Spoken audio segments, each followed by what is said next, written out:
Constitution के history के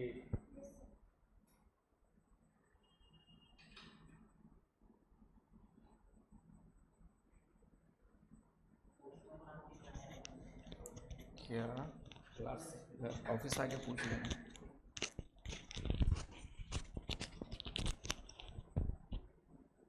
क्या जैक चल रही पढ़ाई? अगले इसको अगले साल देना है, इस साल देना है। चलिए, आज एक टॉपिक आपका सिलेबस में पेपर फर्स्ट में आप देखेंगे। पेपर फर्स्ट में क्या क्या टॉपिक से बताया था मैंने?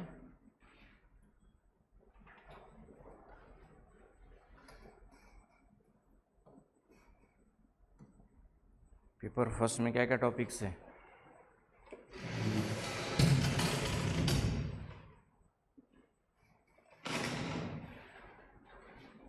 तो जीएस पेपर फर्स्ट में सिलेबस में देखा था आप लोगों ने, क्या क्या टॉपिक है आपका जीएस पेपर फर्स्ट में? एक तो आपका पूरा वही हिस्ट्री, आर्ट एंड कल्चर है ना, history of world and India दोनों हैं आपका। वर्ल्ड भी पढ़ना है और इंडिया भी पढ़ना है, प्रीलिम्स के लिए सिर्फ इंडिया है। और उसके अलावा इसी से जुड़ा हुआ टॉपिक है आपका आर्ट एंड कल्चर, ये चल ही रहा है आप लोग का। दूसरा आपका ज्योग्राफी है ना, geography of India and geography of world, ये पूरा का पूरा है। और तीसरे कुछ टॉपिक्स है। तीसरा टॉपिक जो है आपका जो है जो सोशल इश्यूज़ करके अलग से हेडिंग तो नहीं है ना, सिलेबस में देखेंगे तो ऐसा अलग से हेडिंग नहीं दिया हुआ सोशल इश्यूज़ करके, सामाजिक मुद्दे। लेकिन जो टॉपिक्स है 2 4 5 जो है वो किससे जुड़े हुए हैं आपके? सामाजिक मुद्दों से जुड़ा हुआ है, सोसाइटी से जुड़ा हुआ है। जैसे पहला ही सिलेबस में टॉपिक देखेंगे सोशल इश्यूज़ में, सिलेबस में पहला टॉपिक देखेंगे तो क्या है आपका जो है salient features of Indian society है। नोट करते जाओ, कुछ पेपर सोशल इश्यूज़ में पहला ही टॉपिक सिलेबस में देखेंगे तो क्या है आपका salient features of Indian society.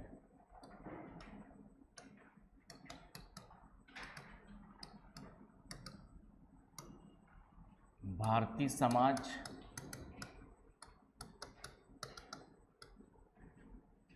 समाज की प्रमुख विशेषताएं।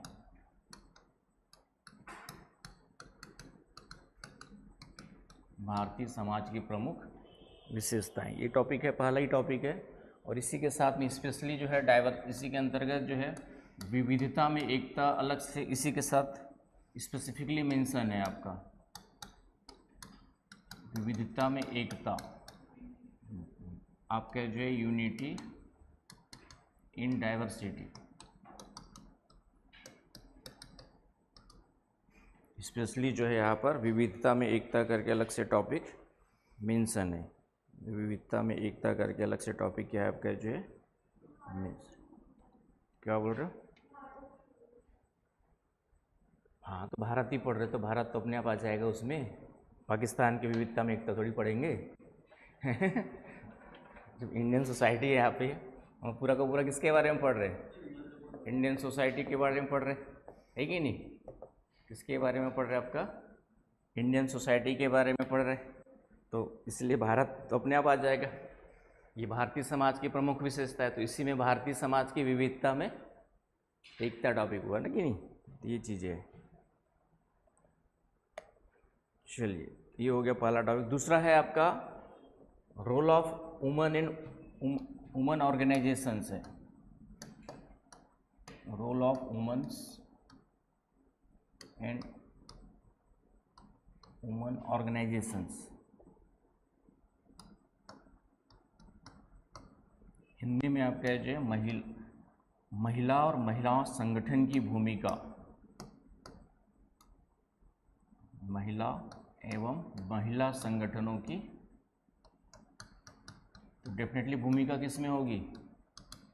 भारतीय समाज के संदर्भ में होगी, है कि नहीं भाई? तो यहाँ पे भारत लिखना, समझ गई नसरीन?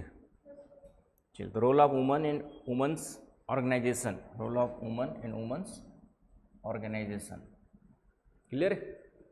तो महिला संगठनों की भूमिका, तो यहाँ पे महिलाओं की भूमिका, तो महिलाओं को बताने की ज़रूरत नहीं है, ठीक है, क्या क्या रोल है तुम लोग खुद सोच के लिखना है। और कौन कौन से महिला संगठन से स्वतंत्रता से लेकर के अब तक, स्वतंत्रता से पहले भी थी कुछ, वो लोग भी आप लोग हिस्ट्री में पढ़ोगे, थोड़ा बहुत यहाँ पे भी जिक्र करेंगे। उनका रोल क्या रहा है भारतीय समाज के संदर्भ में, भारतीय समाज के विकास में, भारतीय समाज के आंदोलनों में। तो ये सब आपका एक टॉपिक है आपका महिला और महिला संगठनों की भूमिका। क्लियर, ये टॉपिक आपको पढ़ना है। फिर नेक्स्ट है आपके जो है जनसंख्या तथा उससे संबंधित समस्याएं, population and related issues, population and related issues, जनसंख्या एवं संबंधित समस्याएं।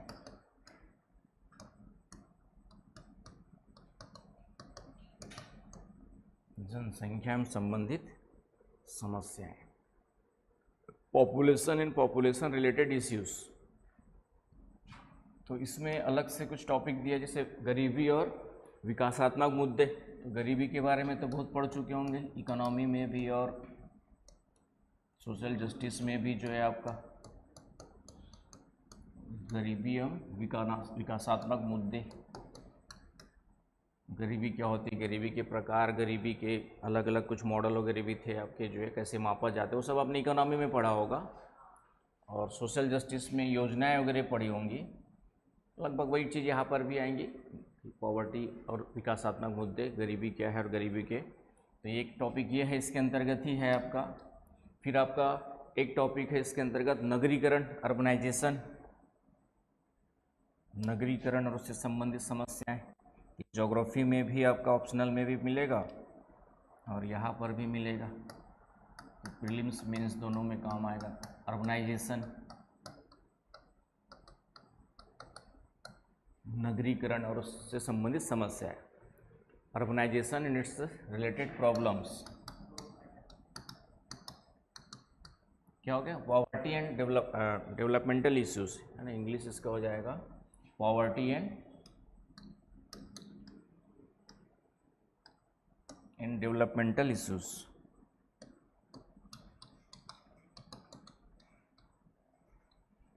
गरीबी और विकासात्मक समस्या में poverty and developmental issues. Clear, तो वो आ जाएगा। फिर urbanisation and their problems, urbanisation and their problems या रिलेटेड प्रॉब्लम्स, एक टॉपिक ये हो गया। और उसका सॉल्यूशन भी, प्रॉब्लम्स एंड रेमेडीज, समाधान, problems and its remedies, urbanisation related problems and remedies. तो दूसरा टॉपिक आपका जो है ये वाला है, पॉपुलेशन से रिलेटेड टॉपिक हो गया आपका दूसरा वाला। तीसरा टॉपिक यहाँ पर है आपका भारतीय समाज पर वैश्वीकरण का प्रभाव, impact of globalisation, impact of globalisation on Indian society, impact of globalisation on Indian society.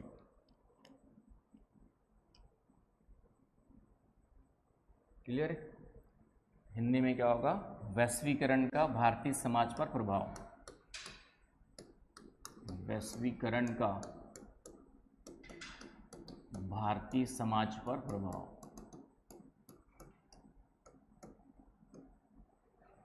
Right, तो ग्लोबलाइजेशन जो होता है वो, और ग्लोबलाइजेशन का कॉन्सेप्ट है, उसका इम्पैक्ट क्या पड़ता है आपका जो है,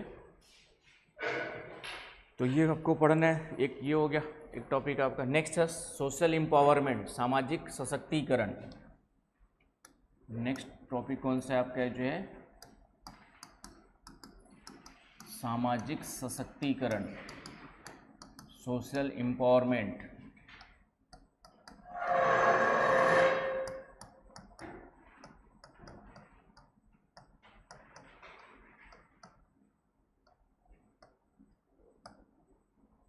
सोशल एम्पावरमेंट, सामाजिक सशक्तिकरण। तो सशक्तिकरण क्या होता है, सशक्तिकरण क्या होता है बताओ नसरीन। महिला सशक्तिकरण वर्ड सुनते होंगे, तो अपने आप को सशक्त बनाने के लिए क्या करोगे, क्या अभिषेक बाबू, 8 बजे की क्लास में 8:30 बजे आ रहे हो हैं? बताओ, महिला सशक्तिकरण वर्ड रोज सुनते होंगे ना आप। बोले कि अपने आप को सशक्त बनाना है, तो कैसे क्या क्या करोगे सशक्त बनाने के लिए? आर्थिक और क्या करोगे उसके लिए?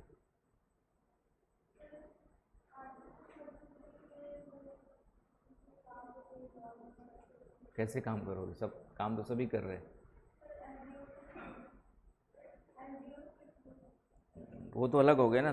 पहले तो अपने आप को सशक्तिकरण करना है, तो आप सशक्त अपने आप को सशक्त कब मानोगे? अभी सशक्त हो कि नहीं पहले बताओ। अभी सशक्त हो कि नहीं पहले बताओ।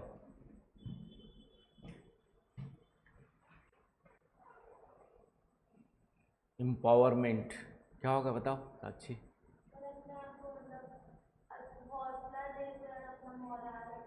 वो तो आपका हो गया, चलो क्या बोलते हैं उसके लिए कि अपने आप को हौसला देकर, तो एक अलग हो गया आपका कि उसको कि खुद को आगे बढ़ाना है, तो वो खुद के मोटिवेशन के लिए हो गया। लेकिन यहाँ पे ऐसे महिला सशक्तिकरण, महिला सशक्त समाज के कॉन्टेक्स्ट में, देश के कॉन्टेक्स्ट में देखेंगे तो क्या होगा?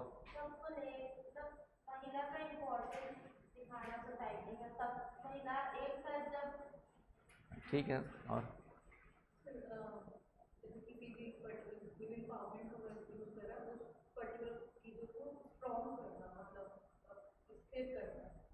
है तो महिला सशक्तिकरण का मतलब सीधा सा मतलब होता है कि आपकी भूमिका में वृद्धि या पुरुषों के बराबर, है ना, क्योंकि दोनों ही हमारे समाज का 50-50 पार्ट है। आज देखेंगे आप खास करके भारतीय सोसाइटी को और कुछ अनडेवलप्ड और डेवलपिंग सोसाइटी में, तो वहाँ पर क्या है, पार्टिसिपेशन हर क्षेत्र में, कंट्रीब्यूशन आपका महिलाओं का कहीं ना कहीं पुरुषों की तुलना में कम दिखता है ना। रोजगार में भी जाओगे तो रोजगार में भी आपका महिलाओं का पार्टिसिपेशन कम दिखता है। अब धीरे धीरे बढ़ रहा है, जैसे मैंने करंट अफेयर क्लास में उस दिन देखा था कि लेकिन अभी भी जेंडर इनइक्वालिटी बनी हुई है कि नहीं? तो महिलाएं सशक्त कब कहलाएंगी? जब वह हर क्षेत्र में अपने हिसाब से निर्णय लेने के लिए क्या होंगे, पुरुषों के समान ही बराबर होंगे, इंडिपेंडेंट होगी, फ्री होंगे आपकी जो है ना। फ्रीडम का मतलब, सशक्तिकरण का सीधा सा मतलब है कि पहली बात तो फ्रीडम आई ना, बात समझ में, स्वतंत्र, हर क्षेत्र हर चीज़ के लिए स्वतंत्र। आज भी तुम लोग अपने निर्णय पूरी तरह से स्वतंत्र होकर के शादी के बाद हस्बैंड या ससुराल पे डिपेंडेंट हो, ठीक है। वो सोसाइटी को मेंटेन, घर परिवार को बनाए रखने को भी ज़रूरी है, लेकिन कुछ ऐसे डिसीजन जो आपसे पूरी तरह से रिलेटेड है उसमें आपका पूरा अधिकार होना चाहिए,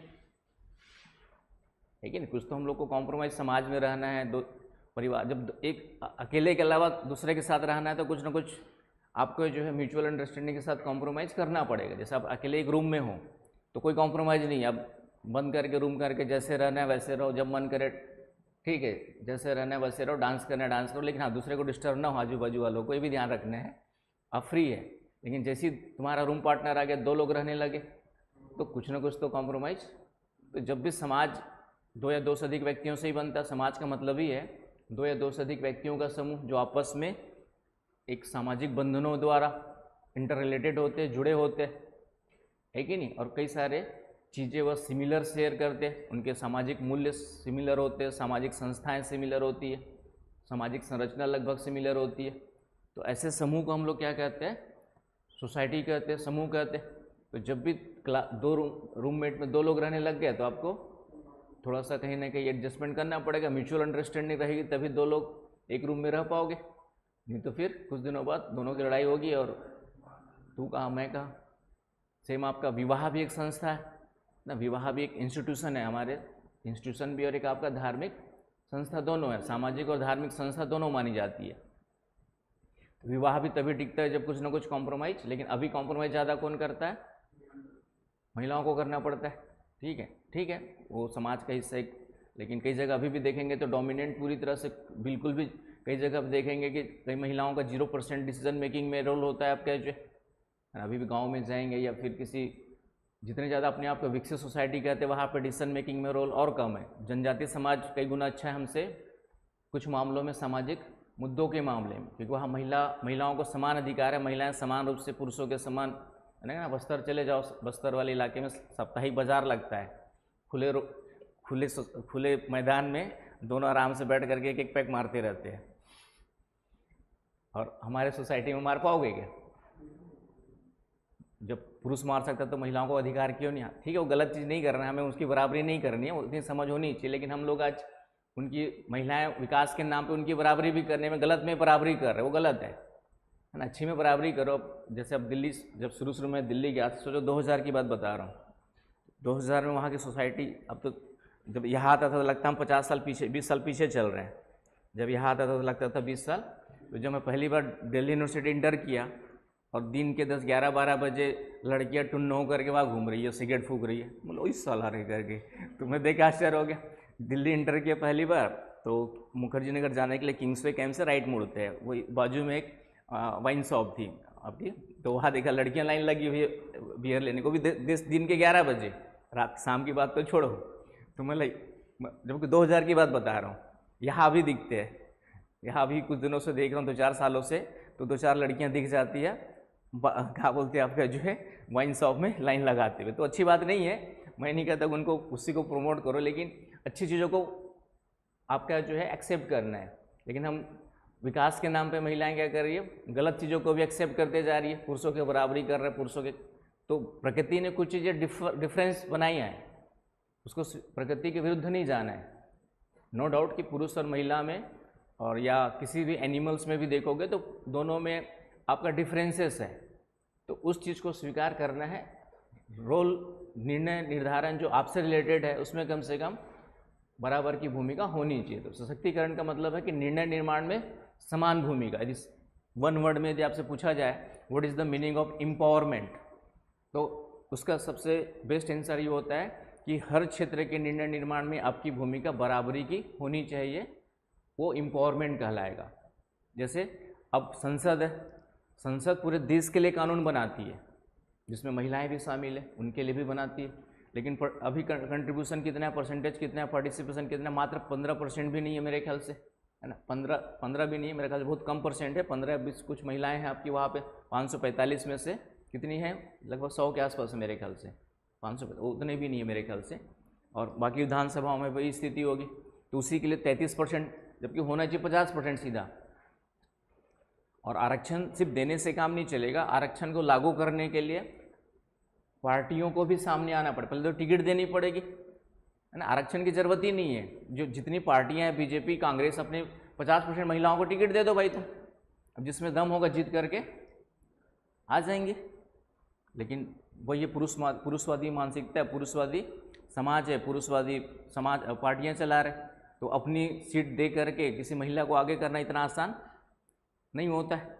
अभी भी होते हैं तो वही, अब किसी कारण से आप साइड हो गए तो पत्नी को दे दोगे या फिर सिस्टर या किसी रिलेटिव को ही देते हो, किसी दूसरे को आसान से नहीं देते।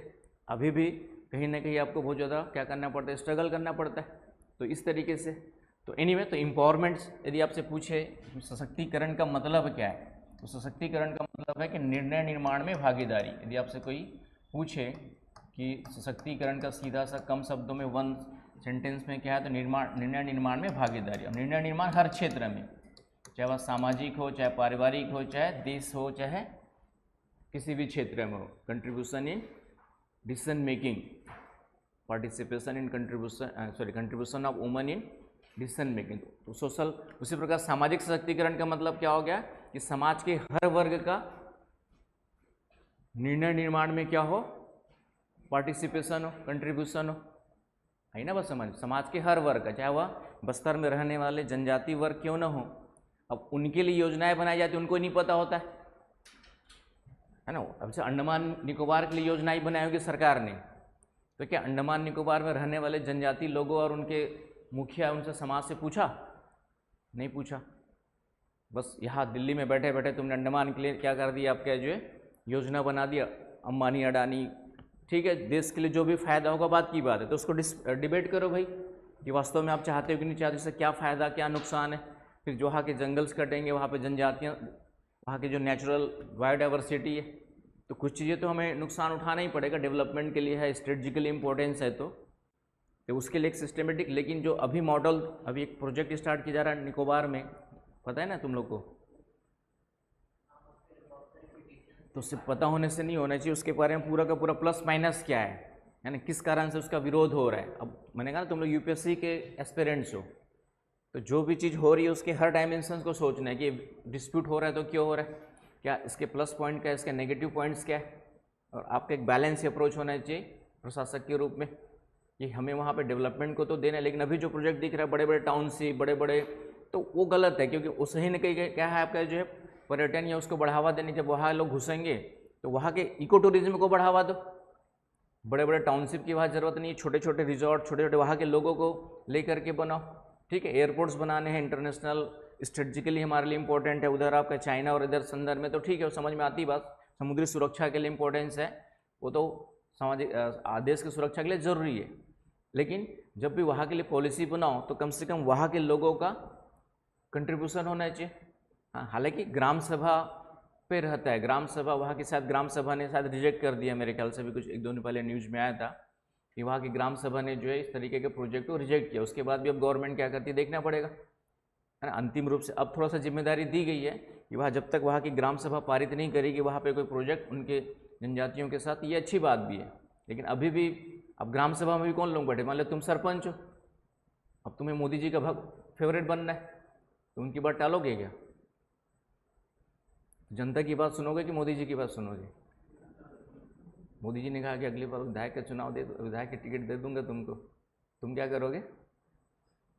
तो ये भी अपने स्वतंत्र रूप से निर्णय लेने में वहाँ पे कहीं ना कहीं नहीं होता है। तो ये सब चीज़ें जनता को समझने की ज़रूरत है, वहाँ के सरपंच को समझने की ज़रूरत है कि भाई मैं अपने लोगों के बीच रहना है, तो अपने थोड़े से फ़ायदे के लिए, तो मनुष्य क्या हो गया आपका उपभोक्तावादी संस्कृति के कारण से थोड़े से फ़ायदे के लिए समाज का नुकसान हो रहा है, उससे कोई फ़र्क नहीं पड़ता।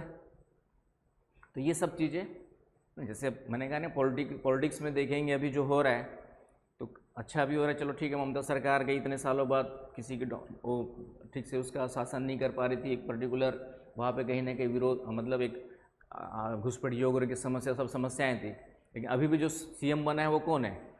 तो पहले टीएमसी में ही था, मोदी जी ने खुद उसको गाली देते हुए आपका वीडियो वायरल हुआ होगा कि 5 लाख का घूस लेते हुए पकड़ा और मोदी जी उसके विरुद्ध बोल रहे और उसी को फिर सीएम बना दिया। तो वेयर इज ए मोरालिटी, नैतिकता कहाँ है तुम्हारी भाई,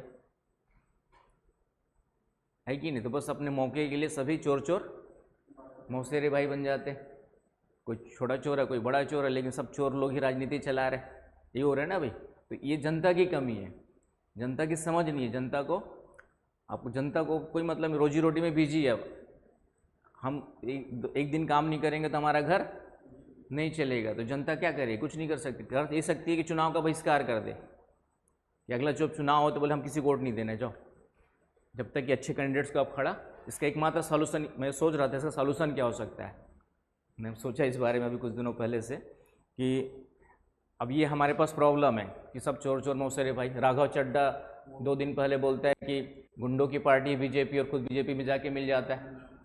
तो मैं इसका सॉल्यूशन सोच रहा था, सॉल्यूशन अच्छे लोग को टिकट दोगे जीत जाओगे, कोई गारंटी नहीं है। बिहार में गणितज्ञ हार जाता है, उसके विरुद्ध जो जेल में बैठा हुआ नेता जीत जाता है, तो सिर्फ टिकट देने से तो काम नहीं चलेगा। मैं चुनाव में खड़ा होऊंगा, ठीक है, जमानत जब्त हो जाएगी, कोई वोट ही नहीं देगा मेरे को, तुम ही लोग नहीं दोगे, ठीक है।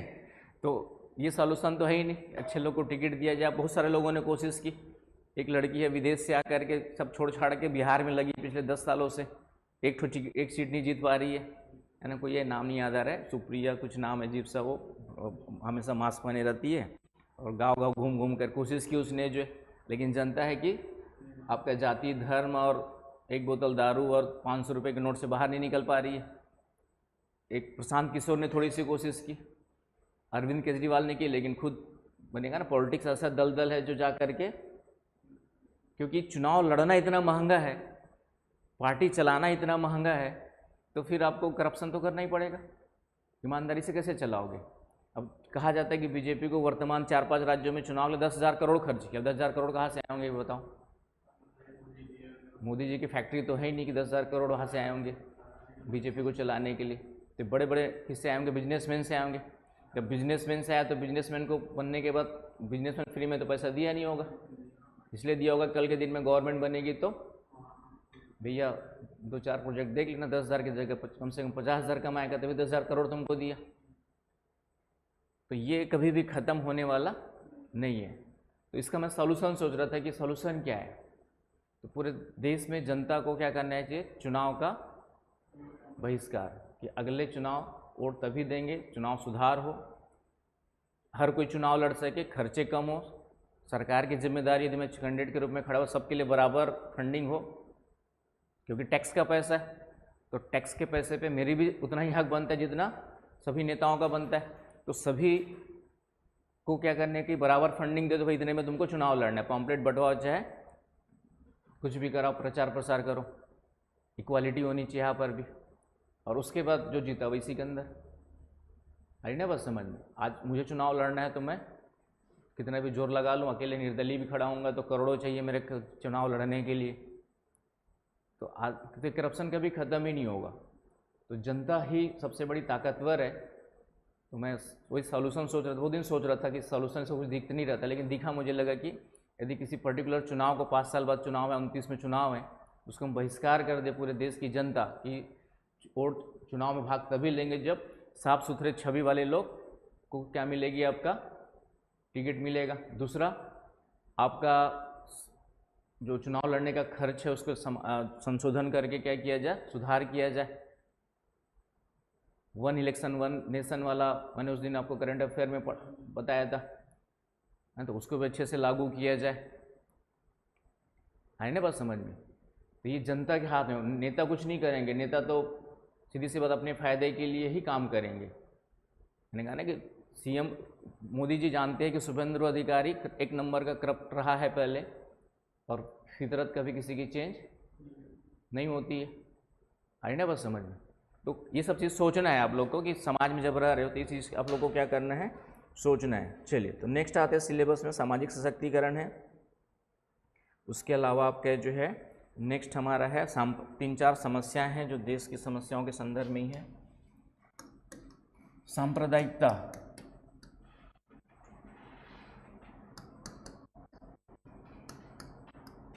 क्षेत्रवाद, सांप्रदायिकता, क्षेत्रवाद एवं धर्मनिरपेक्षता।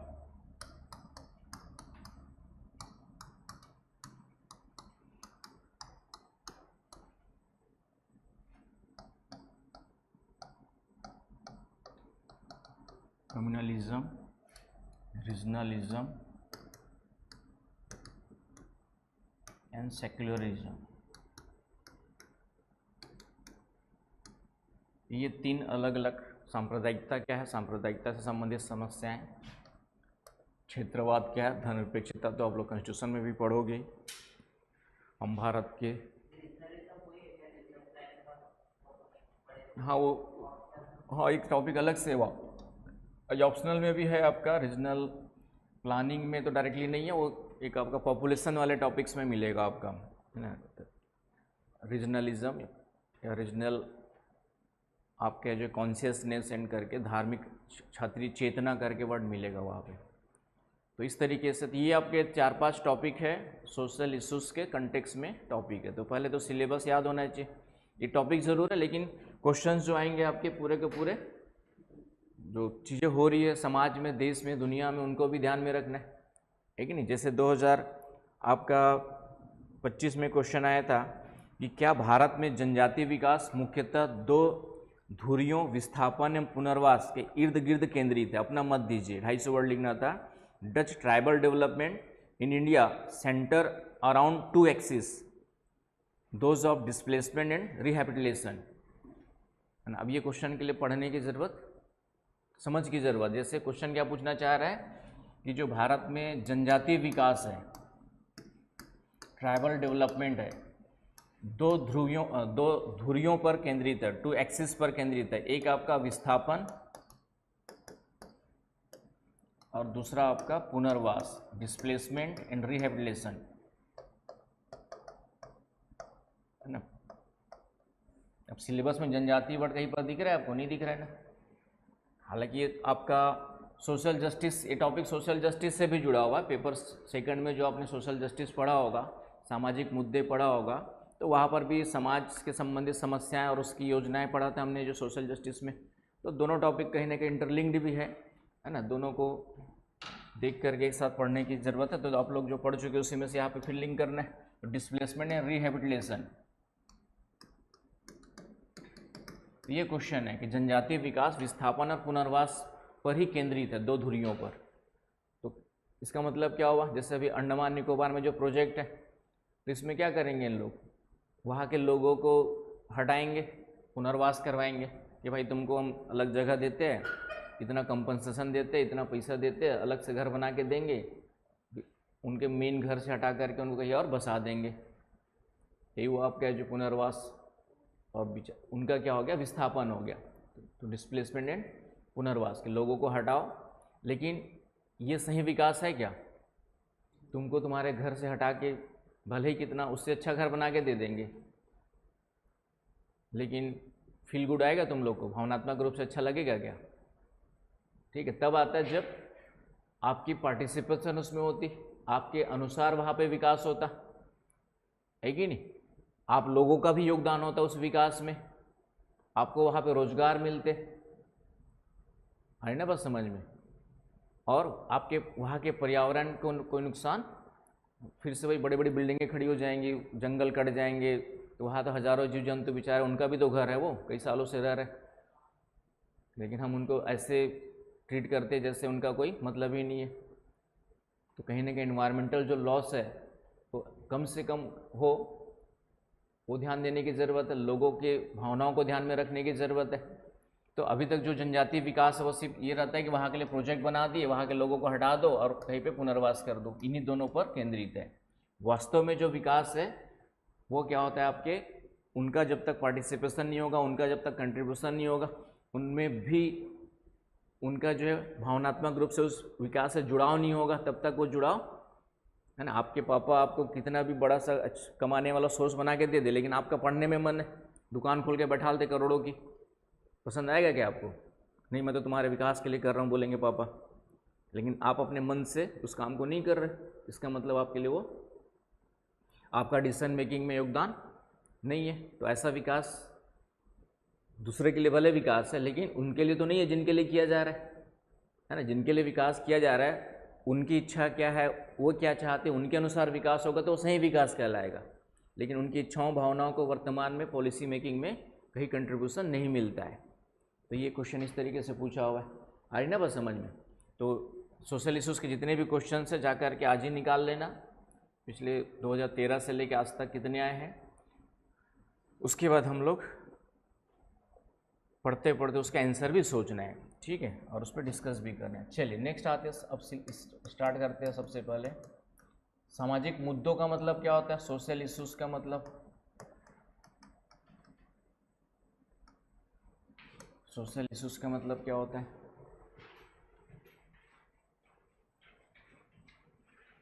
ठीक है, मुद्दे का मतलब है कोई भी जो चीज़ मुद्दा तब बनती, कोई समस्या को लेकर के मुद्दा बनता है। तो मुद्दों का मतलब हो गया वे समस्याएं, दोज प्रॉब्लम, है ना। समाज, अब समाज की बात करें तो समाज की वे समस्याएं जिससे समाज का बड़ा वर्ग प्रभावित होता है, जिससे समाज का एक बड़ा वर्ग, बड़ा वर्ग क्या होता है, प्रभावित होता है। Those problems that affect a large section of society,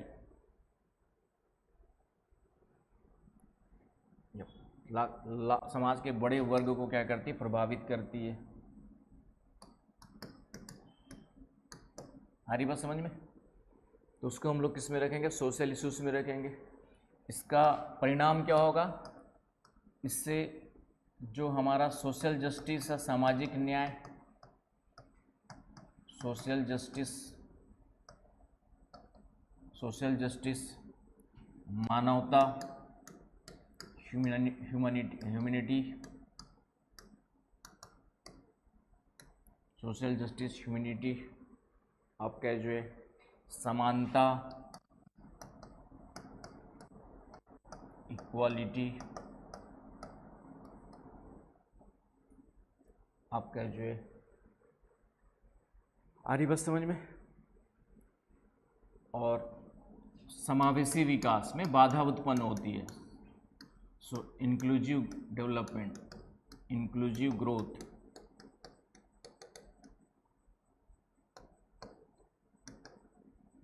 में क्या होता है आपके जो है बाधा उत्पन्न होती है, हिंड्रेंसेस।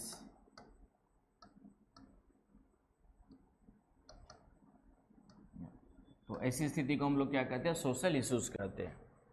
आया समझ में? सोशल इश्यूज की परिभाषा बन जाएगी अब, है ना।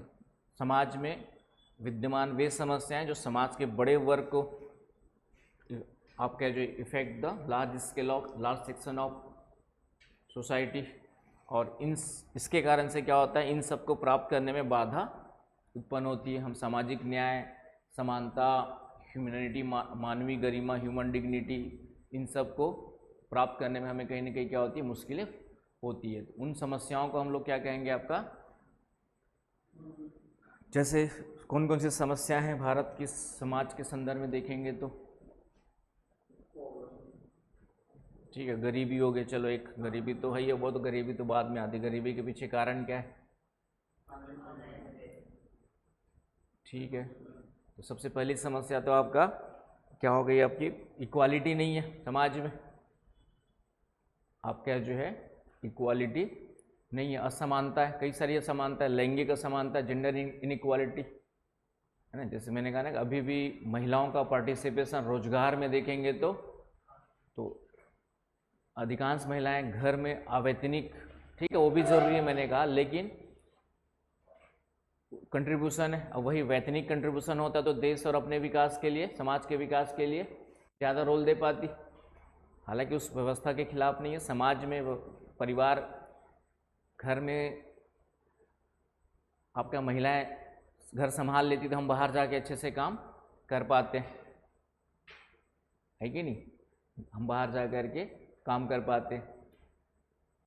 बाहर काम करना हमारे लिए उतना आसान नहीं होता।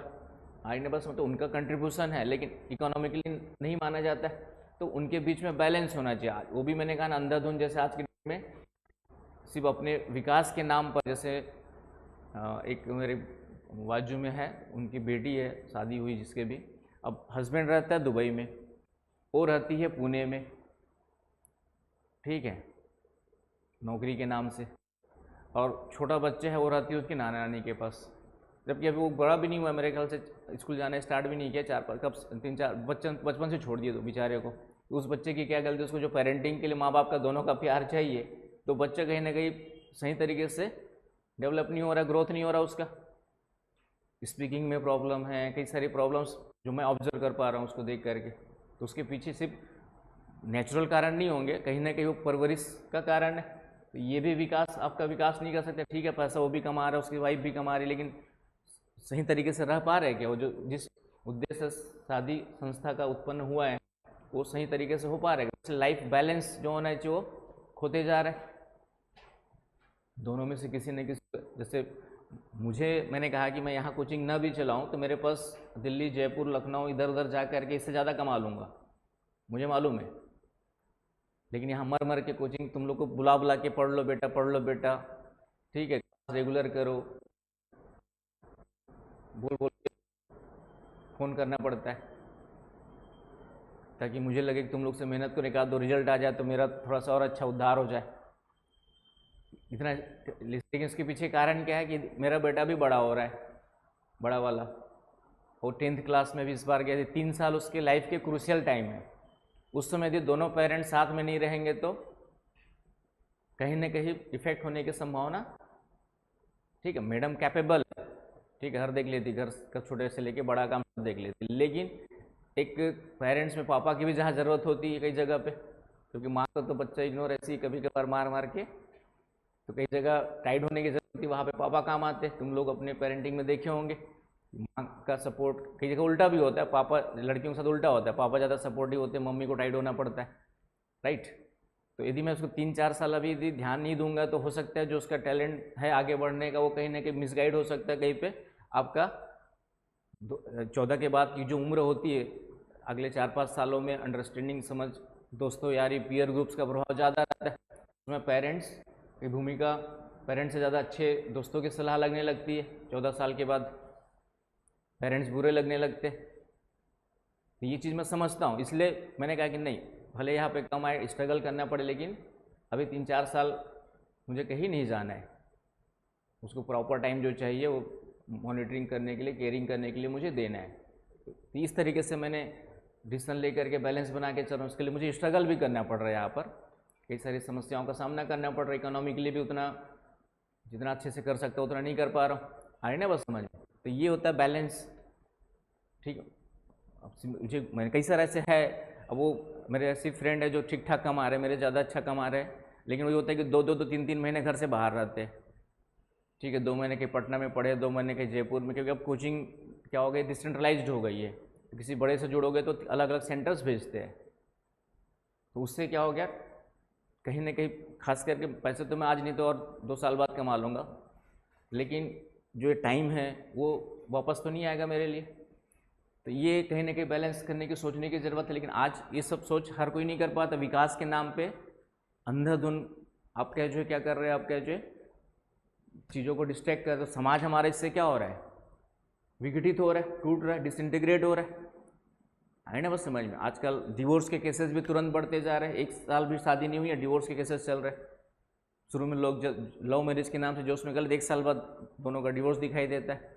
अरेंज मैरिज भी देख ही रहे हो, आजकल सब डरे डरे शादी करते हैं। हम इतना नहीं डरे थे, हम तो बोले ठीक है, हमारे अंदर डर नहीं था कैसा, लेकिन आज की डेट में देखता हूँ लड़के लोग भी हो चाहे लड़कियाँ हों, शादी करने से डरते हैं। आपके जो कई सारे ऐसे है, लड़कियाँ भी डर लगता है बोलते शादी करने से, ठीक है।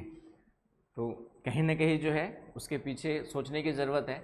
एनीवे, तो सामाजिक मुद्दों का मतलब समझ में आ गया कि सोशल इश्यूज़ का मतलब क्या हो गया, समाज की वे समस्याएं, दोज प्रॉब्लम्स ऑफ सोसाइटी जो समाज के एक बड़े वर्ग को क्या करती है, प्रभावित करती, effects the last section of society.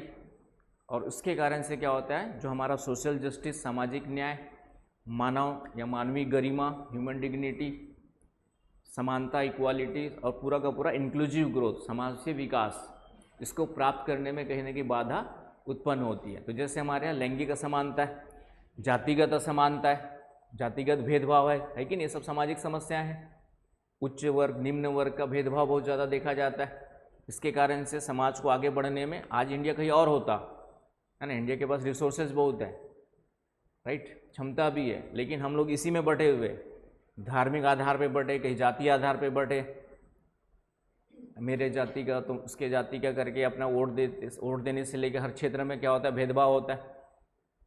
Coaching के फील्ड में भी है, मैंने देखा कि जो जैसे कुछ बड़ी कोचिंग का नाम नहीं लूँगा, वहाँ के सीईओस है, अब वो किसी पर्टिकुलर जाति के या पर्टिकुलर क्षेत्र के, क्षेत्रवाद जो हमने लिखा था अभी जो है यूपी के है मान लेते, तो वो टीचर अपॉइंटमेंट में ये नहीं देख रहा है कि टैलेंटेड टीचर कौन सा है, वो देख रहा है कि मेरे एरिया का है, मेरे जाति का है।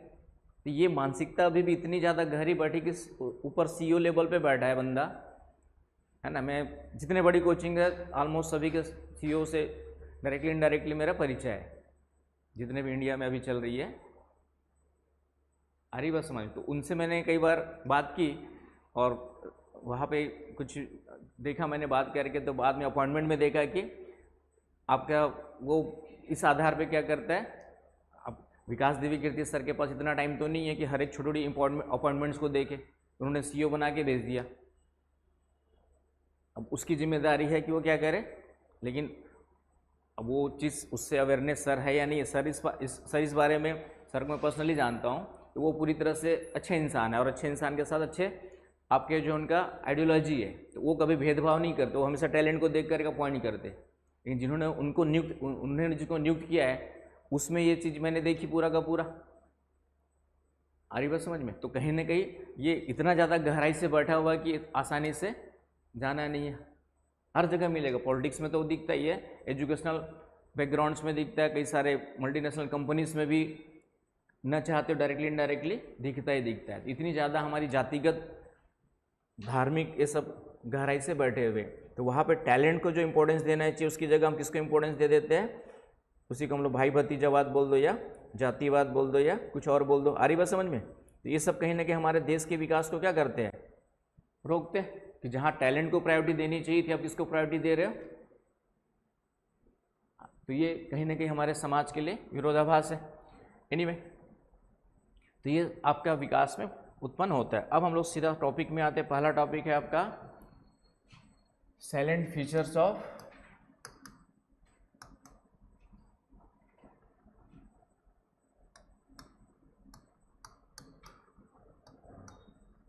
Indian society.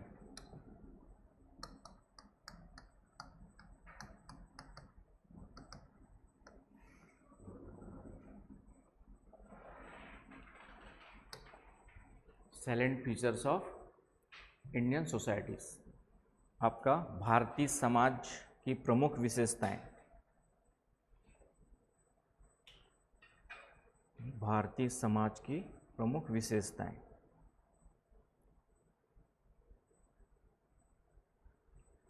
तो भारतीय समाज आप लोग जानते हैं समय के साथ पहले जैसे आपका सबसे पहला ऋग्वैदिक काल था, तो उस समय हमारे समाज में बहुत ज़्यादा भेदभाव नहीं था, इक्वालिटी थी लगभग। आप कह जो आ रही बात समझ में। लेकिन जैसे उत्तर वैदिक काल आया, आपका पोस्ट वैदिक पीरियड, वहाँ से महिलाओं और फिर ये सब वर्ण व्यवस्था वगैरह उत्पन्न होना स्टार्ट हुई और तब से बिगड़ती गई, तो फिर बिगड़ते ही गई। अभी की स्थिति क्या है कि नगरों में तो धीरे धीरे सुधार हो रहा है, लेकिन अभी भी मैंने कहा कि पूरी तरह से हम उस मानसिकता से बाहर नहीं निकले। अभी भी जो है मैंने कहा टॉप लेवल पे कई सारे, इवन वो जो यूपीएससी में इंटरव्यू लेते हैं ना, उन लोग भी भेदभाव करते हैं, है ना। मैंने अभी भी अच्छे टैलेंटेड लोगों को जो कैटेगरी से थे उनको इंटरव्यू में कभी अच्छे नंबर लाते नहीं देखा। वहाँ पे भी अब तो खैर जातिवादी साथ छुपा देते, कुछ कर देते, पता नहीं, लेकिन पहले आज से 2-4-10 साल पहले ऐसा था। अच्छे अच्छे जो वास्तव में अच्छे विचार थे, लेकिन उनको इंटरव्यू में नंबर ही नहीं मिलता था जो कैटेगरी वगैरह से थे। तो वहाँ बैठे लोग भी जो बैठे उच्च वर्ग, कहीं ना कहीं जो है हर जगह जुडिशरी में आते रहते हैं, कई सारे चीज़ें जो है वहाँ पे भी डिस्क्रिमिनेशन दिखता है। अब आईजी जैसे लोग, आईजी लेवल पे बैठा अधिकारी सिर्फ इस कारण से आत्महत्या कर लेता है कि उसके साथ भेदभाव हो रहा है, तो फिर समाज की बात ही छोड़ दो तुम तो, है ना। हरियाणा में और एक दो जगह से ऐसे केसेस आए थे अभी।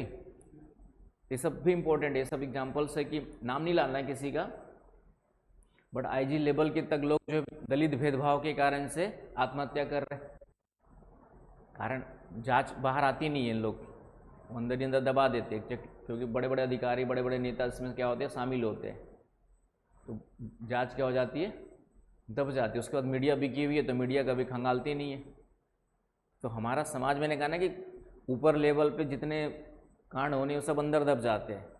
2 दिन आएगा न्यूज में, उसके बाद मीडिया भी बिक जाती है। जैसे मीडिया को क्या होता है, जैसे कोई चैनल है उसको कुछ अंदर से पहुंचा देते हैं, वो मीडिया उसको न्यूज़ चलाना क्या कर देती है, बंद कर देती है।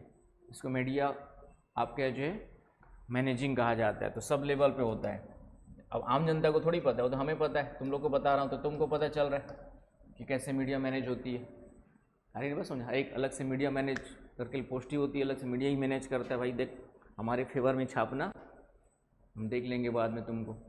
और मीडिया को भी काम करना है पॉलिटिकल, आपका जो है जैसे वो क्या नाम है, अर्णव गोस्वामी, पहले वो सरकार के खिलाफ बोलता था, बीच में उठा करके जेल में डाल दिए। जब से बाहर आए तब से उसके खिलाफ तो छोड़ो, उसके फेवर में इतना बोलता है कि तुरंत। तो ये कहने के पावर का मिसयूज भी है और मीडिया का झुकना भी है। तो हमारे पास अब सबको अपनी जान पे आ रही है, सबको अपना घर परिवार पे आ रही है। सबसे बड़ी बात तो ये है, आदमी लड़ तभी सकता है जब मरने की चिंता ना हो, और जिसको जो करना है जेल में जाना तो जेल में भी कोई फ़र्क नहीं पड़ता, मस्त रहने की आदत हो सकती है, तब जाके आदमी लड़ सकता है। अदरवाइज लड़ना इतना आसान, सिस्टम के खिलाफ जा कर के आसान नहीं होता है, उसके लिए जिगरा चाहिए होता है।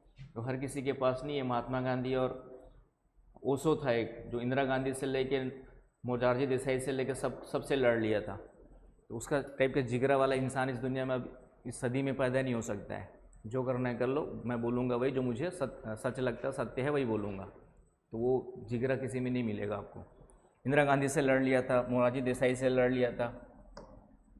तो salient features of Indian society में आते। तो बताओ सबसे पहली विशेषता क्या है? तो सबसे पहली भी विशेषता तो हम लोग विविधता ही डालते हैं।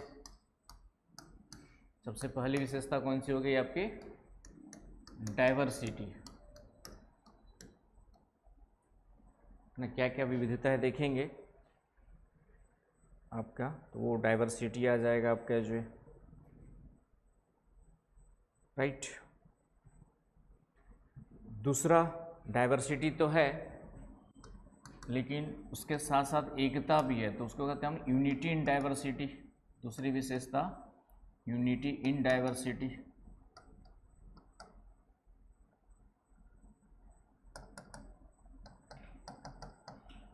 विविधता में एकता।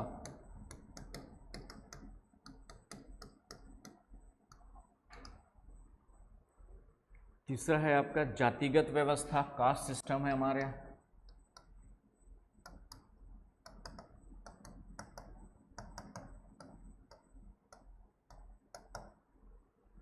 कास्ट सिस्टम, जातिगत व्यवस्था बहुत मजबूत है, इतनी आसानी से जाएगा नहीं। परिवार व्यवस्था,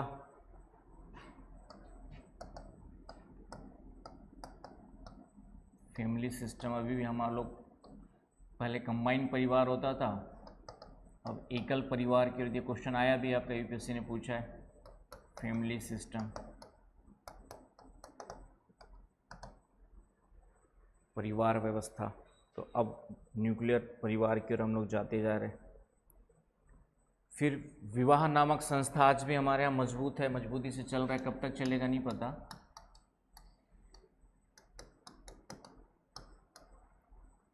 आपका जो है मैरिज इंस्टीट्यूशन,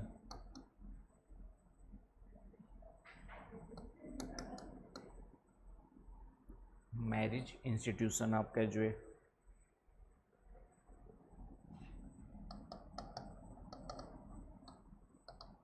तो विवाह नामक संस्था आपका जो है मौजूद है भारतीय समाज में। ठीक है, ये सब चीज़ें आती है। एक होता है नातेदारी, किनशिप। क्या होता है नातेदारी? वही रिश्तेदारी को नातेदारी कहते हैं, है ना। नातेदारी, किनशिप। नातेदारी का मतलब हम लोग, एक ब्लड रिलेशंस होता है और एक आपका कुछ अडॉप्टेड रिलेशंस होते हैं। तो ब्लड रिलेशंस में आपके माँ बाप, भाई बहन सब आएंगे आपके, और अडॉप्टेड में आपका फिर उसमें कई सारे आ जाएंगे, है ना। आप शादी करेंगे तो शादी के बाद जो इन लॉस के जितने भी फैमिली मेम्बर्स है वो आपके अडॉप्टेड में आ जाएंगे, है कि नहीं। आपका जो है धारण किए हुए उसमें आ जाएंगे, इनबॉर्न तो नहीं मिला। तो उसी कंटेक्स्ट में नातेदारी का मतलब ये होता है कि हर एक व्यक्ति जो है समाज में कई सारे इस तरीके से रिश्तों से जुड़ा हुआ है, उसे हम लोग कहते हैं नातेदारी व्यवस्था। तो एक ब्लड रिलेशंस के रूप में जुड़े हम लोग, और दूसरा आपका जो है जो सोसाइटी के द्वारा क्या होते हैं आपका बनाए गए हैं, अडॉप्टेड है ना, बस समझ में। तो शादी के बाद आप हस्बैंड है तो हस्बैंड का जितना भी फैमिली मेम्बर्स है सब आपके ससुराल वाले बन जाएंगे, और उसका उल्टा वाइस वर्सा। तो उनको न चाहते हुए भी अडॉप्ट करना पड़ेगा, है कि नहीं भाई। तो अडॉप्टेड में आ जाएंगे, तो नातेदारी एक सिस्टम मिलता है हमारे यहाँ। तो ये मेन हमारा कहीं ना कहीं देखेंगे भारतीय समाज की विशेषताओं में, तो ये मेन पॉइंट्स आएंगे आपके जो है ना। इसमें सिलेबस में अलग से ये वाला पॉइंट जोड़ा हुआ है, बाकी के बारे में थोड़ा थोड़ा समझते हैं। तो विविधता कई प्रकार की विविधता मिलती है हमारे। तो सबसे पहले एक आपका मिलती है जाति विविधता, यहाँ पर भी डाल सकते हैं, हालांकि जाति सिस्टम अलग से लिखा है हमने, लेकिन जाति विविधता मिलती है, अलग अलग कास्ट सिस्टम मिलता है।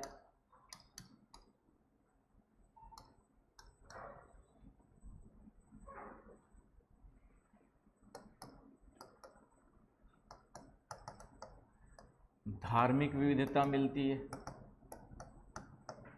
अलग अलग धर्म के लोग मिलते हैं, रिलीजियस डाइवर्सिटी। भाषाई विविधता मिलती है, अलग अलग भाषाओं के लोग, लिंग्विस्टिक। मिलती कि नहीं मिलती भाई? ये सब विविधताएं विद्यमान है।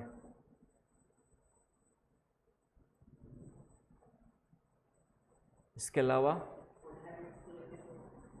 कल्चरल में आएगा वो सांस्कृतिक विविधता। सांस्कृतिक में सब कुछ खाना पीना रहना उठना बैठना सोचना सब आ जाएगा। सांस्कृतिक विविधता, कल्चरल डाइवर्सिटी।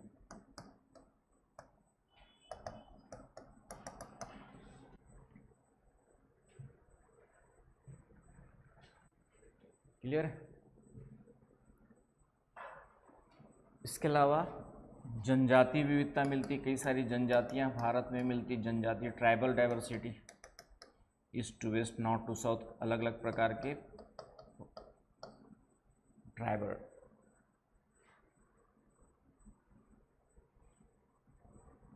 ट्राइबल एथनिक, इसमें दो वर्ड यूज करते हैं, नृजातीयम जनजाति। नृजाति में आ जाए, इसी को हम लोग एक नृजाति विविधता। नृजाति में बहुत सारे अपने आप आ जाते हैं। एथनिक डाइवर्सिटी में रिलीजन और कल्चरल फिर से अपने आप आ ही जाते हैं, तो जनजाति एथनिक में भी आएगा। तो ये सब डाइवर्सिटी इंडिया में मिलती है, आप लोग जानते हैं है ना, कि हम लोग कई सारे जाति में बटे हुए है कि नहीं। तो जातिगत विविधता हो गई। धार्मिक जानते मुख्य रूप से 6 धर्म हमारे यहाँ है, हिंदू मुस्लिम सिख ईसाई जैन बौद्ध। 6 हुए, हिंदू मुस्लिम सिख ईसाई जैन बौद्ध हो गए 6, और एक पारसी। ओवरऑल देखेंगे तो 7 धर्म हो गए, है कि नहीं। आपके क्या हो गए 7 रिलीजियस। तो अलग अलग रिलीजियस में आपके पॉपुलेशन मिलेगी। सबसे ज़्यादा हिंदू है, सेकंड नंबर पे मुस्लिम होगी, थर्ड नंबर पे आपका सिख होंगे, ठीक है। फिर बौद्ध हो गए, जैन, सबसे कम पारसी है। सबसे कम क्या है आपका परसेंटेज देखेंगे तो पारसी है आपका जो। इस तरीके से डाइवर्सिटी मिलती है। फिर आपका भाषाई पूरे भारत में है ना, वैसे तो हज़ारों भाषाएं, लेकिन 22 भाषाएं हमारे संविधान में। 22 कॉन्स्टिट्यूशनल 22 लैंग्वेजेस हमारे कॉन्स्टिट्यूशंस में क्या है आपके जो है मेंशंस है कि नहीं। 22 कॉन्स्टिट्यूशंस में मेंशंस है। बाकी सैकड़ों भाषाओं के रूप में भले पहचान हो, लेकिन बोलियां हैं, कई सारी बोलियां हैं जो स्थानीय रूप से बोली जाती है, डायलेक्ट्स है।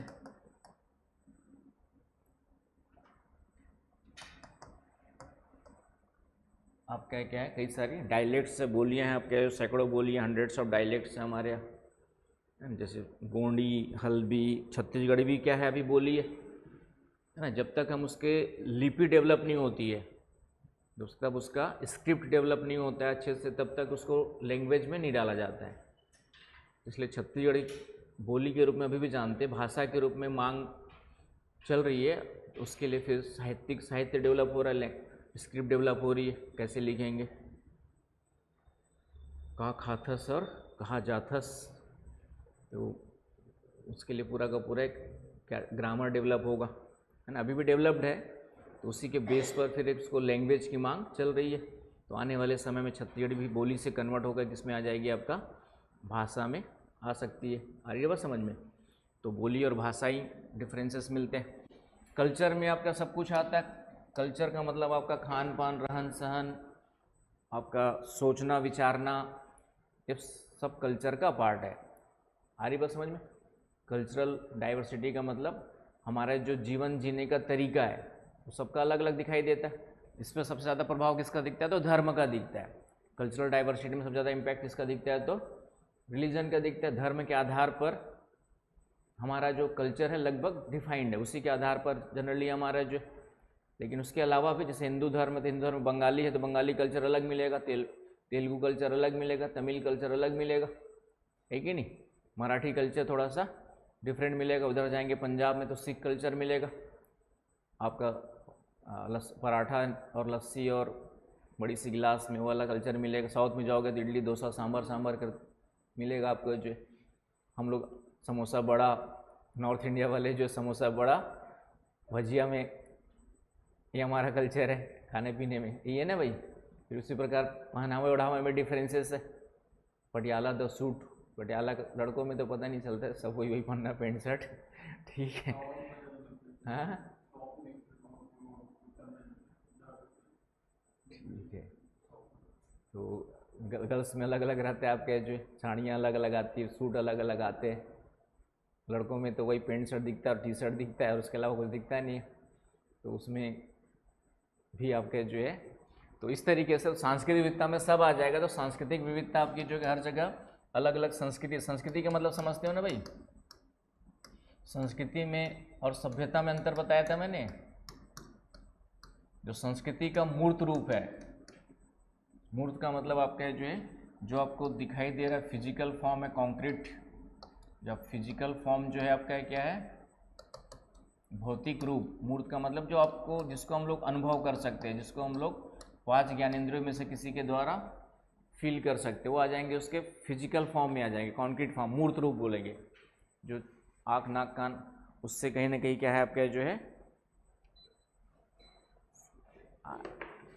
मूर्त का मतलब जिसको हम लोग 5 सेंसेस के द्वारा फील कर सकते हैं। तो वो कल्चर का क्या कहलाएगा, जैसे पहनावा, ओढ़ावा, खान पान, ये सब किस में आएंगे, मूर्त रूप में, है ना। आपका जो अलग अलग कल्चर में अलग अलग खान पान मिलेगा, माछी भात मिलेगा आपका, दुर्गा या पूजा पाठ में भी मछली खा लेते हैं। नॉर्थ इधर आपका बंगाली और उधर बंगाली कल्चर में आपका जो मछली को शाकाहारी माना जाता है उनमें, ठीक है। मछली को क्या माना जाता है, शाकाहारी। एकमात्र रामकृष्ण थे जो ऐसे संत हैं जो मांसाहारी थे और संत के रूप में ध्यान को प्राप्त हुए थे।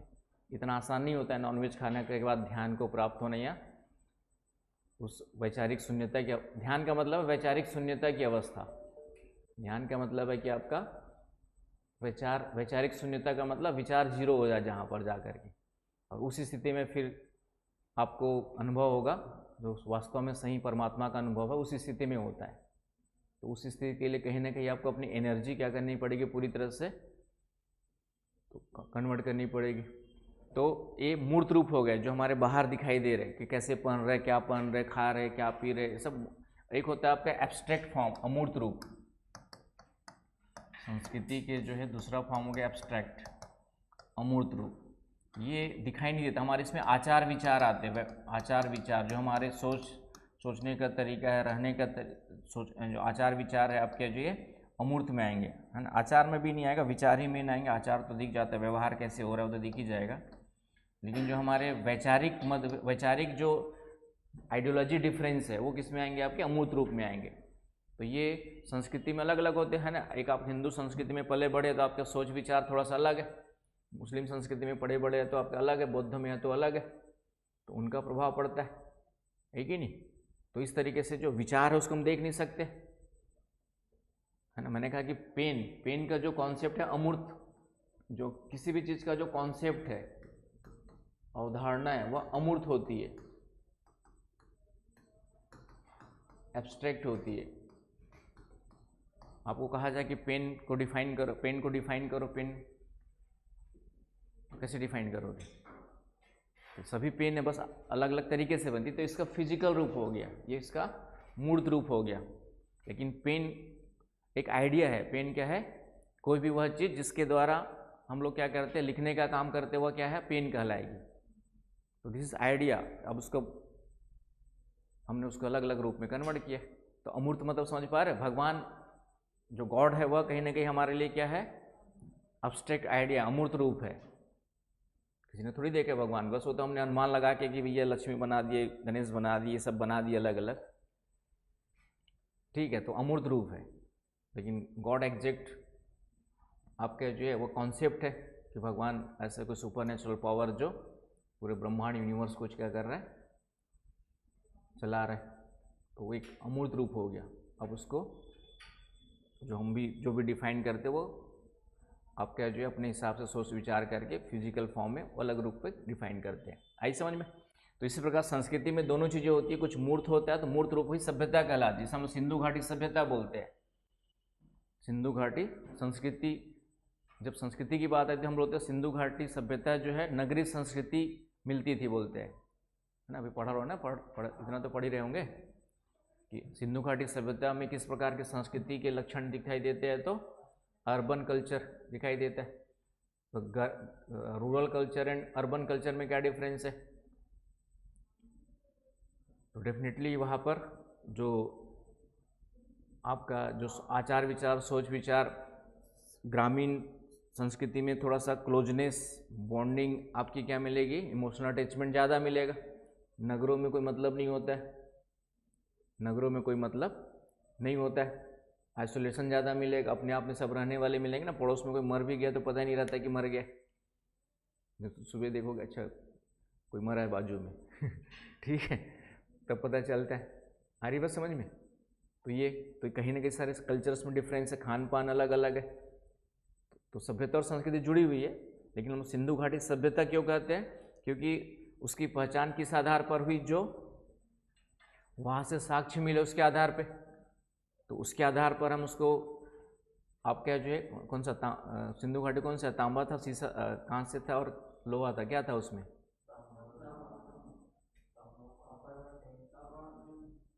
आप क्या जो है क्या, कॉपर एंड टिन, ब्रॉन्ज होगा, ब्रॉन्ज, ठीक है, दोनों मिला के बनता भी है, ठीक है। तो ये सब चीज़ें हैं। तो इस तरीके से सिंधु घाटी सभ्यता, तो संस्कृति और सभ्यता, तो सांस्कृतिक विविधता इंडिया में मिलती बहुत ज़्यादा है जो है, अलग अलग कल्चर के।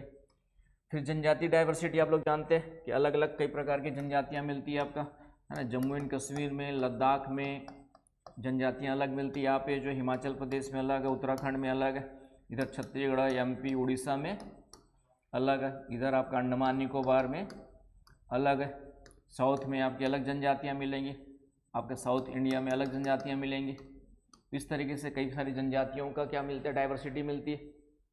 पढ़ेंगे बहुत सारी जनजातियों के 2-4 नाम वगैरह भी पढ़ेंगे, कुछ तो जानते हैं ना, गोंड भील, संथाल, ठीक है, कुछ तो जानते हैं आप लोग। उधर आपका जम्मू कश्मीर वगैरह में आपका जो है गद्दी, बकरवाल, गद्दी है, बकरवाल है, बकरियाँ चराने वाले, गद्दी है, बकरवाल है। एक मीणा जनजाति राजस्थान में सबसे ज़्यादा मिलती है, एमपी, राजस्थान, इन क्षेत्रों में मीणा जनजाति मिलती है आपका जो है। छत्तीसगढ़ में तो बहुत सारे अभी पढ़ोगे आप लोग जो है, मुरिया, आपका जो है मुरिया है, गोंड है, भील है, भील तो कम है आपका जो, इसके अलावा बिंजवार, ठीक है, हलबा, बहुत सारे ट्राइब्स है आपके जो, तो एमपी में अलग है। गुजरात में भील ज़्यादा मिलते हैं, गुजरात में भी ट्राइब्स। साउथ में जाएंगे तो आपका, साउथ में जाएंगे तो 1-2, ठीक है, हाँ, और टोडा है, टोडा जनजाति, वहाँ पे नीलगिरी हिल्स में टोडा जल जाती है आपका जो, राइट।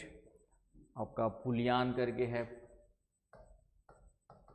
तो ये सब ट्राइब्स है अलग अलग, तो अलग अलग रीजन्स में मिलते हैं, तो ट्राइबल डाइवर्सिटी मिलती है आपकी जो। तो इस तरीके से डाइवर्सिटी आपका इंडिया में भरी पड़ी है। आया समझ में? तो सबसे पहली विशेषता क्या हो गई आपकी, डाइवर्सिटी। तो भारत में जो है इतने प्रकार की डाइवर्सिटी मिलती है, तो भारत विविधताओं का देश है, भारत विविधताओं का देश है। क्यों? क्योंकि ये सब डाइवर्सिटी मिलती है। आ रही बात समझ में? अब इसी को कल देखेंगे कि डाइवर्सिटी तो है, लेकिन डाइवर्सिटी के साथ साथ भारत में एकता भी मिलती, यूनिटी भी मिलती है। इतनी सारी डाइवर्सिटी होने के बावजूद भी आपका भारत में यूनिटी भी मिलती है। तो कैसे मिलती यूनिटी, उसी को फिर इस टॉपिक को डिटेल में जोड़ करके देखेंगे। आया समझ में? और बाकी तो फिर जानते ही, थोड़ा थोड़ा इसके बारे में देखेंगे। फिर उसके बाद भारतीय समाज की विशेषताएं और फिर भारतीय समाज की समस्याएं, ये सब टॉपिक्स धीरे धीरे करके चलेंगे। तो यहाँ पे आपको ज़्यादा सोसाइटी को समझने में योगदान मिलेगा, और उसके बेस पे फिर आप लोग, तो कल्चरल डाइवर्सिटी में त्यौहार भी आते हैं, संगीत भी आता है, नृत्य भी आता है, सब कुछ आता है। संस्कृति में आपके जो है जो फेस्टिवल्स वगैरह भी है, सभी अलग अलग फेस्टिवल्स मनाते हैं, फेस्टिवल्स भी आता है। इवन अलग अलग म्यूजिक, संगीत भी अलग अलग मिलता है आपका जो है, नृत्य भी अलग अलग होता है, डांस वगैरह भी कल्चर में आता है आपका जो है, आता है सभी के। गुजराती डांस अलग है तो भांगड़ा अलग है, ये सब कल्चर का पार्ट है। तो ये सब कल्चरल डाइवर्सिटी में आ जाएगा आपका। तो इन सब चीज़ों, तो ये पॉइंट्स याद रखना है, क्वेश्चन जो आएगा। बाकी यूनिटी एंड डाइवर्सिटी, और क्वेश्चन ज़रूर देखने साथ साथ, बनते हैं कि नहीं बनते, क्योंकि उसको डिस्कस करते रहेंगे तो फिर आप लोग को भी लगेगा कि हाँ सोशल इशूज से क्वेश्चन बन रहे, तो कॉन्फिडेंस आएगा। जितना ज़्यादा कॉन्फिडेंस आएगा, सिलेक्शन की संभावना उतनी ही क्या होगी, ज़्यादा होगी। ठीक है, तो इसलिए क्वेश्चंस हमेशा देखते रहना है। तो अभी जा कर के क्वेश्चंस निकाल लेना सोशल